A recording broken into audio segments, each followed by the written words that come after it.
ही एक राजा थे जिन्हें पक्षी पालने का शौक था। उनके पास अनेक प्रकार के पक्षी थे, परंतु राजा को एक चकोर बहुत ही प्रिय था। वह इतना प्रिय था कि वह उसे सदा अपने हाथ पर बिठाए रहते थे और जब भी कहीं जाते थे उसको अपने साथ ही लेकर जाते थे। एक बार राजा वन में शिकार खेलने के लिए गए तो चकोर पक्षी को भी अपने साथ लेकर गए। राजा का घोड़ा तेज दौड़कर अन्य साथियों से आगे निकल गया और आगे जाकर वह वन में भटक गया। राजा अपने साथियों से अलग हो चुके थे। पूरे दिन शिकार के लिए भटकते हुए और शिकार हाथ न लगने की निराशा से राजा की परेशानी बढ़ गई थी। प्यास भी बहुत जोर से लग रही थी। राजा जल की खोज में लग गए। उन्होंने देखा कि एक चट्टान से बूंद बूंद करके जल नीचे रिस रहा है।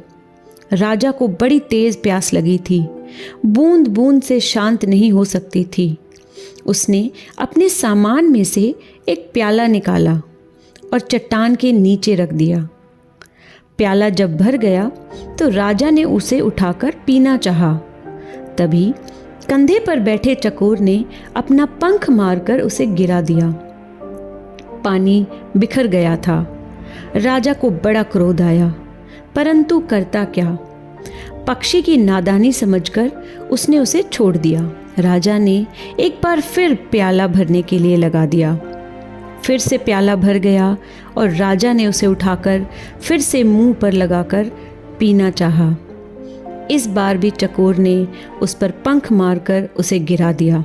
ऐसा 2-3 बार हुआ तो राजा बड़ा क्रोधित हो पाया और फिर कुछ समय पश्चात राजा अपने क्रोध को वश में नहीं कर पाया। उसने चकोर को पकड़ा और उसे गर्दन से मरोड़कर मार डाला। चकोर को नीचे फेंककर जब राजा ने सिर उठाकर आकाश की ओर देखा तो उसे पता चला कि उस चट्टान की संधि पर एक सर्प मरा पड़ा है और उसी सांप के शरीर से जल की बूंदें नीचे गिर रही हैं। राजा देखकर डर गया। उसने सोचा, यदि यह जल मैं पी लेता तो शायद मैं मर जाता, और इसीलिए चकोर ने यह प्याला बिखेर दिया था। परंतु मैं अपने क्रोध में आकर अपने हितैषी को नहीं देख पाया और उसे मार डाला।